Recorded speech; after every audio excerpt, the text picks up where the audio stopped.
if we're talking about, in my opinion, if we're talking RJ, Fournier, the Wizards pick, and then, either the Mavs pick or the Knicks pick this year, I'm in. I want to play this clip from Brian Windhorst that came out earlier today. This is courtesy of the Hoop Collective podcast. He had some interesting things to say about Holiday and the Knicks jumping into the fray. Here's what Windhorst had to say. Maybe you wouldn't be diminishing it. Maybe you'd be strengthening it. Maybe you'd be strengthening it. I will say this. The one thing about the Knicks, they have terrific salary, tradable salary right there with Evan Fournier. Fournier. Yep. They, Emmanuel Quickley is an incredible potential sweetener that you could put in there in addition to draft capital. I mean, we're arguing over how Boston, Philly, and the Clippers might have to scrape together something. The Knicks can put together a compelling package and still leave a bulk of their assets. I mean, there's, the one thing that, Bontemps and I have talked about this, I know privately, I can't remember if we said it publicly. I think the Knicks have the ammunition to make two, depending on how they handle their business, to make 2 star player trades. And this is an example. And, you have to decide whether Jrue Holiday fits your team's timeline, because Jrue Holiday is in his 30s. But I think the Knicks should seriously look at this. The other thing is, all right, we're going to pause that there. That was Brian Windhorst, courtesy of the Hoop Collective podcast, ESPN's podcast. Zach Lowe, also on his podcast, mentioned that the Knicks should jump into the fray, and then later on his ESPN.com article said that the Knicks and the Pacers are 2 teams that he expects to have interest there. So, John, I ask you, if you're Leon Rose, do you go get Jrue Holiday, man? I've been thinking about this a lot, and I'm honestly going back and forth, and I hope this conversation that we're going to have here can maybe clear this up. I'm curious what you guys think about this, because my immediate thought has always been, given the youth on this team, I do not want to trade for a player over 30 years old, unless it's, someone that is a can't-miss type of guy. And I don't think that guy exists, to be honest with you. I would even be worried about Embiid, given his injury history, and I don't want to build a team around a non, point guard skilled center like they have out in Denver, right? So that immediately makes me want to say no. However, here's the problem. He fits next to Brunson extremely well. I love Jrue Holiday as a player. They don't need him to be a big-time offensive player and primary ball handler for them. He would probably be their 3rd option offensively, which would be fine. The problem that I can't get around is the salary stuff. You're probably going to have to pay him after this year. You're probably going to have to pay him somewhere between $35 and $40 million. How does that impact your future flexibility in landing another star in a trade, right? There's all the apron rules coming and all that stuff, and it gets more complicated.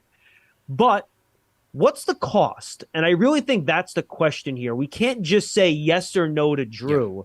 I think it's yes or no based on what the cost is. And I think Windhorst picked out the wrong Knicks young player to talk about here, because it's not Emmanuel Quickley, because he doesn't make a big salary. Right. Player that would have to go out in this trade is RJ Barrett. And he makes that amount of money. You combine him with Fournier, and you're rocking. I mean, you're hitting what you have to hit to bring in Jrue Holiday. And then the Knicks have all these protected picks, right? How much do the Blazers like RJ Barrett as a player? I don't know the answer to that. Nobody does. But would you have to trade an unprotected pick, past this year or next? Probably not. I mean, if you're trading RJ and Fournier, could you get away with trading let's say the Mavs pick and the Wizards 1st round pick? Could you get away with that? Would they take that? Would they want more of a future pick? Maybe they want to control all the Bucks assets. Maybe you give them the Bucks pick in 25, and then you give them the Wizards pick. Do you have to give them one of your own? When do you have to give them that pick? Is it an early pick? Is it later? So I think that's what we're talking about here. If we're talking about, in my opinion, if we're talking RJ, Fournier, the Wizards pick, and then, either the Mavs pick or the Knicks pick this year, I'm in. I think I'm willing to do that as a short-term improvement, where if something goes wrong in either Milwaukee or Boston this year, I think the Knicks are the 2nd-best team in the conference, and I don't think it's close, to be honest with you. Then you make your decision on Holiday after the year. And to Windhorst's point, I think that price is low enough where you're still rocking and rolling with all of your 1st-round picks, You still have your probably best two future ones you've gotten from other teams in Detroit and Milwaukee, right? You still own those in that scenario.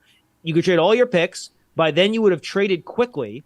So, I mean, you would have extended quickly, pardon me. So his salary will be up in the 20s. So he becomes a guy that you could trade in the future for a star if you need to, right? And I think it works. I'm not 100% sold on it, and maybe you guys can convince me otherwise, because I'm not all in on this either way. But we talked about this before. The list of superstars that could become available is dwindling. It's dwindling. You know, how long can you afford to wait when you have to pay Brunson in 2 years, and putting all those other factors in? You got to start paying your young guys, then you got to pay Grimes. It gets complicated. Julius Randle is going to be a free agent in 2 years, by the way. He's going to opt out. He's not going to go in the final year of his deal. Yeah. So you have like a 2-year timetable here. If you do this kind of sub move here, you still have assets for a bigger move later. I think it does move you into the 55-win conversation rather than the 50-win conversation, which I think puts you into the 3-seed conversation. To me, and I'm not as high on Barrett as other Knicks fans. I'm sure you got people calling NCP ready to kill me. Oh, yeah. I'm sure they're ready to go. The RJ Barrett hive is always coming for me. I'm used to it by now. Come, bring it, guys, bring it. But look, much like Tyler Hero, I don't think RJ Barrett's ever going to be an All-NBA player. Mm-hmm. I think, and we're going to talk about him in camp and what he needs to get better at this year, right? But he does not. Maybe he'll make one All-Star team in his career, maybe a second one in a down year where the East is down or something. But he's not, to me, a top 3 player on a really good team. I think he's a 4th guy, and if that and no unprotected picks that can later become, back-breaking, you don't have the 4th pick in the draft and you're going to lose out on some star. I think that's a small price to pay for bringing in a guy that does legitimately move the needle for you in the short term. Long answer, but that's where I'm at. And just like that, we got callers on the line. They are calling in, ladies and gentlemen. 657-383-1509. Rate that take in the chat. We're going to rate a guest take tonight. 1 being trash, 5 being facts. Are you with John? Are you throwing tomatoes? Let us know, man. Call us up or hit us up on the KnicksFanTV Where Discord. are you guys at? Where are you guys at with that? Chat is split right now. We're getting some tomatoes. Right. John, you're being made into ketchup, and some people are praising you for the idea of trading I like RJ ketchup. Right now. It's okay. Ketchup's cool.